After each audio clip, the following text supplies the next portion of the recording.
We're going to do a short little talk here on energy. Energy technically is not a nutrient. However, it's important that we understand energy because it describes a lot of the different nutrients, at least the carbohydrates, the lipids, and to a certain extent also the proteins that we do feed.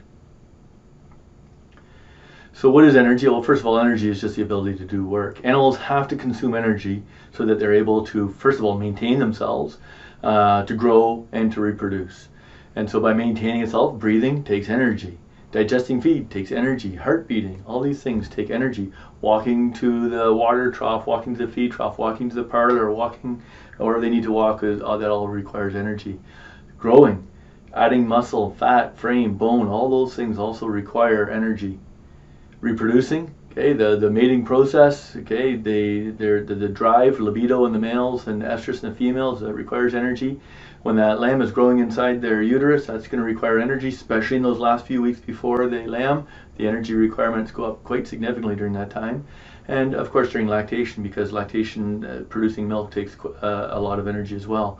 If you consider that, for example, an average dairy cow is putting out well over 1 horsepower of energy 24 hours a day, 7 days a week for her entire lactation because of the amount of energy that she's producing simply in her milk. So how do we describe energy?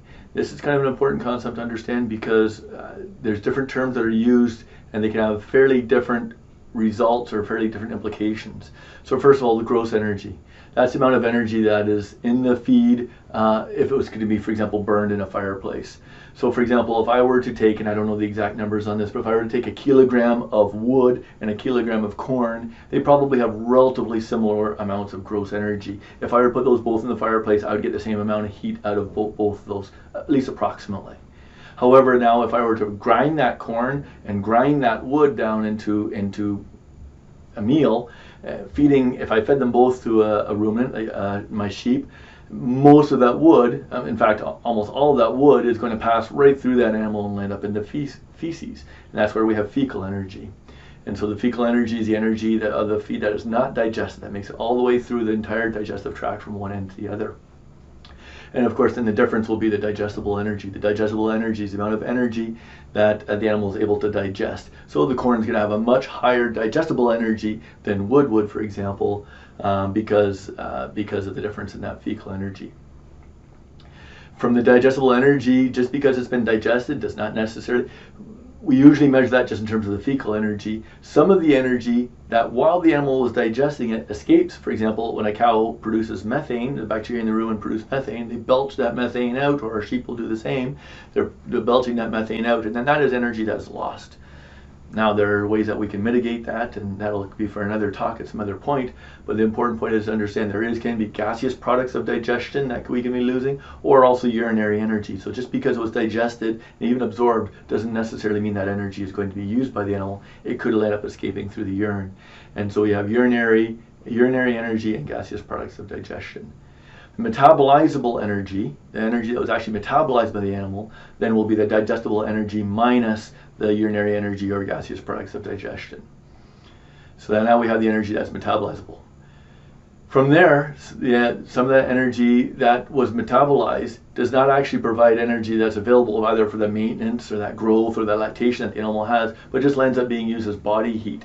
And that's that heat increment that we talked about when we were talking about the lipids. That heat increment, it's important. It has some value, especially for warm-blooded animals.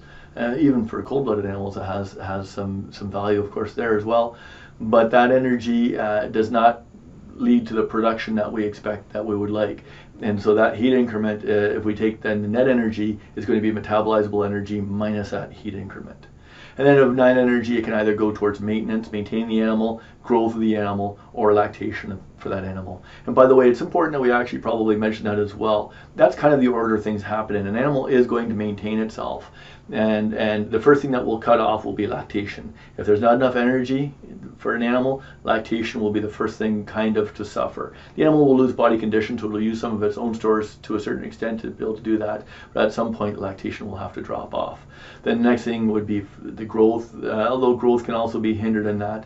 And finally, if the animal can't maintain itself, then the maintenance will also go. And if maintenance goes, then the animal will sooner or later will die just because it doesn't have enough energy to survive. One kind of part of there, when we talk about energy lactation, we should almost call that net energy reproduction, because fetal growth actually will override maintenance of that animal. And so ewes in late gestation, if you don't give them enough energy, it will end up killing them. They'll get pregnancy toxemia and it will end up killing the ewe. And so that she is not able to, for example, if she had 4 lambs, she's not able to go down to 3 lambs and decrease her lamb production as it's going, and therefore she will potentially then the maintenance will not be maintained, even though the gestation is continuing to go on there. So this is just a diagram that you can often see it in, as put in diagram form. So here you can see we got the gross energy, and then the digestible energy is minus the fecal energy, and then metabolizable energy minus urinary energy, and they should also be the gaseous products of digestion down here as well.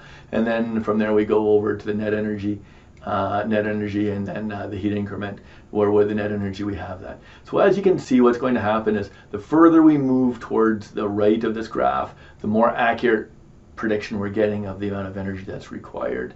So again, to give an example, if I were to feed a mixture of 50%, 33% wood, ground wood, 30%, a third of it being whole corn, and a third of it being ground corn, gross energy might be very high, but then we're going to lose some in fecal energy.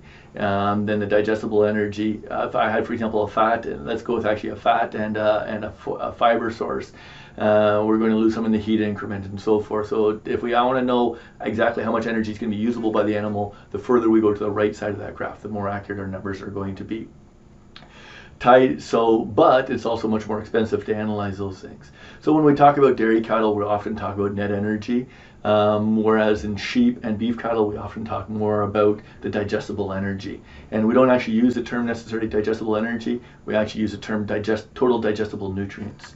I have seen some data, and there's some computer programs that will use net energy when they're predicting for the sheep. I'm not sure I've seen enough research data for me to be able to be confident that those numbers are accurate. It's considerably more expensive to determine what those net energy numbers are. Most of the time what they've done is they've come up with just some kind of factor to multiply by. Kind of like what this is. However, this is a little, maybe I should explain this first. The total digestible nutrients is the total amount of energy, or the nutrients that are digestible to that animal. And we can estimate TDN as being the digestible energy divided by 0.044. I don't think that's a bad estimation, simply because as an energy number, both are digestible. So if we have a digestible energy number, or TDN, they're very closely related. That's the amount of energy that's actually digestible by the animal. Whereas if we start making, for example, saying, well, 80% of that is going to be metabolizable and 50% of that, or whatever, is going to be net energy, you're not taking into account the differences between, for example, fats and fibers and so forth. And so you're not being any more accurate. So you might as well just stick with the total digestible nutrients and not fool yourself into thinking you're being more accurate than you are. Now, net energy, there's different ways that it's predicted for dairy cattle. First of all, you have to take into account, this is a little bit more depth. We haven't talked really about passage rate and degradation rate, which I hope to do as well. But you have to take into account those factors as well. The amount of energy an animal is able to get out of feed really depends on how long it spends in that rumen. If that feed spends very little time in the rumen, it's going to pass through that animal and not be broken down as quickly. Excuse me. Whereas if that feed stays in that rumen for a long period of time, and it gets more time to break down more thoroughly. So for example, let's take, for example, straw. Straw that doesn't have a whole lot of energy in it. If it's in really long particle size when the animal eats it, it's going to be in that rumen much longer than if I chop that straw that fine. The passage rate is going to be much slower for this than for this. What does that mean? The bacteria have much more time to work on that straw to break it down and get some more energy out of it. Also kind of tied to that though is, so actually, if I chop a feed shorter, I can increase the passage rate. I may get more total energy into the animal, because when the feed leaves, new feed can come in, so I can get a higher flow of feed, okay, with less energy coming out of each, let's say, bite that the animal's eating. But because I'm getting more bites, I'm getting more total energy. So we have to take into account those factors in it.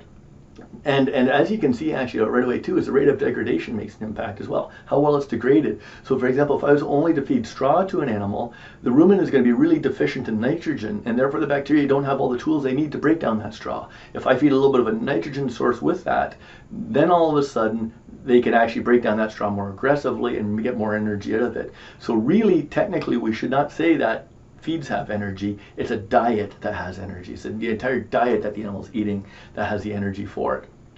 Now, there's different ways that it's been predicted. The NRC, the National Research Council, uses a thing where they predict it from DE, and they have a discount for how many times the maintenance of dry matter intake is. So if dry matter intake at maintenance is about this much, and the animal's eating, let's say, a half more than that, then there's a discount because, of course, now that feed's passing through quicker, so it's not going to have as much energy out of it.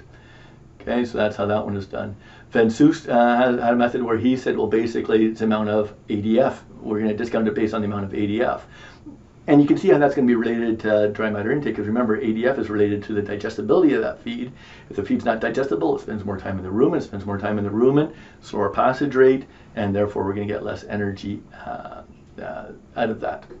Okay, and then Weiss, in the Ohio State equations, he's come up with some equations where he's a little bit more accurate. Yet you can see each of these a little bit more difficult to analyze, to determine how to make these discounts. They haven't actually measured how much of it is actually net energy going into these different places. They've just done the calculations based on predictions based on these discount rates. And these discount rates may not always be the same for every type of feedstuff as well. But anyway, so Weiss in this Ohio State equations has different discount rate depending on the digestible protein, digestible NFC, fat, and NDF. So this one is going to even be a little bit more accurate because now you're starting to take into account things like fat and so forth. But to do that, but you can also see that's going to be also considerably more expensive to try to determine what, first of all, the animal's requirements are on a net energy basis, but also then what each feed has in it based on a net energy basis. Again, I just already kind of mentioned this. Feeds don't have net energy. Diets have net energy. It's important to understand that concept. And so again, how much energy a feed contributes towards it depends on that nutrient balance. You got a really good nutrient balance and all those bacteria were able to work really hard and break down that feed, you're going to get more energy out of that feed than out of the exact same feed if there's another nutrient missing in it. Think about the rumen being like a factory and you're producing widgets. If you're missing one part of that widget, that's going to limit how many widgets you can produce in a day. It's going to and therefore how much energy you're going to get out of that factory, how many widgets you're going to get out of that factory. So it's very important that you have a good nutrient balance to make sure that you keep that rumen healthy and producing the bacteria, and the bacteria breaking down the feed. Okay. So, but at this point in time, though, net energy, or TDN, those are the best numbers we have, and so that's what we work with. I find this really interesting to think about. If you think about the relationship of the energy in terms of weight and body condition score, remember we like to have a ewe at around a condition score of 3 when she lambs, and she will lose some condition depending on whether you're doing annual lambing or you're doing accelerated lambing. You might want her losing in between a half and a full condition score, and then you have to just make sure you're able to add that back on. So for an 80 to 90 kilogram ewe, to gain 1 kilogram of body weight requires about 3.5 kilograms of TDN. And in order to gain a half a body condition score, so if I let her go down to a 2.5 and I want to get her back to a 3 now, that requires 4 kilograms of body weight to do that. So 4 kilograms of body weight times 3.5 kilograms of TDN, you're talking about 14 kilograms of TDN in order to gain that half condition score up. Corn is approximately 90% TDN, so therefore I'm going to need about 15.5 kilograms of corn in order to get that ewe to go from that condition score of 2.5 up to a 3. So think about that. If I'm going to be flushing my sheep before breeding, I want to flush them with some high energy corn in order to increase ovulation rate. And I got to do it for at least 4 weeks after lambing, but I'm going to do it for about 3 weeks before, not after lambing, after breeding, but I'm going to do it for about 3 weeks before as well. So that's 7 weeks, 49 days. If I take 15.5 kilograms of corn divided by 49, I'm going to get a little over 300 grams of corn a day. That's how much corn I should be flushing with. If I need to gain a condition score, I may want to spread that time out a little longer, but you can calculate how much energy you should have to feed them in order to gain that condition score and how much time you have in order to do that. The other thing you should always do is you should monitor it. Remember, your sheep can't read. They don't realize that that's how much energy they're supposed to gain. These are averages, okay, and no, there's only one average sheep out there, and so you should always be looking, is your ration doing what you think it should? Are the ewes gaining condition? If I'm flushing with 15.5 kilograms of corn over 49 days, are they gaining that condition as it says they should? And if they're not, you may have to adjust either up or down, give them a little bit more corn or a little bit less corn in order to get them at that condition score that you want them to be at. Just briefly, we're not talking too much about cattle, but we can use the same numbers in cattle. It takes about 5.33 megacals of net energy lactation per kilogram of body energy. There's about 5.33 megacals of net energy per kilogram of body energy reserves, and so and every 100 kilograms of body energy reserves equals 1 unit of body condition score. So if I want a cow to gain 1 unit of body condition score, I'm going to have to feed 5.33 megacals for 100 days in order to get her to do that. And again, monitor the animals, make sure they're actually growing as you expected they would, and keep track of it, because if they're not growing as quickly as they are supposed to, you better add some feed to that mix.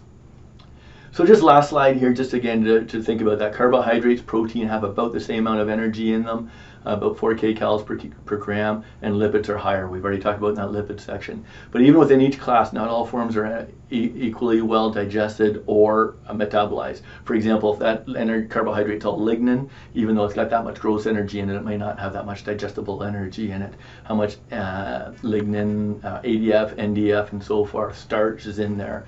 And even the starch, how it's managed. Sheep tend to be able to eat whole corn and be able to digest it correctly. However, for example, cattle can't do that as well, and therefore if it's a whole corn, they're going to have less energy available in that rumen as well. So just be aware of that. The other thing, protein, even though it has a high level of the same amount of energy as carbohydrates, if you're going to break down protein in order to make energy, you produce the waste product of that is ammonia, and so therefore that ammonia now has to be detoxified by the liver and it gets made into urea, which is a very energetically expensive process. So that again, the net energy from protein is going to be lower just because of all the other things that have to happen due to its being there.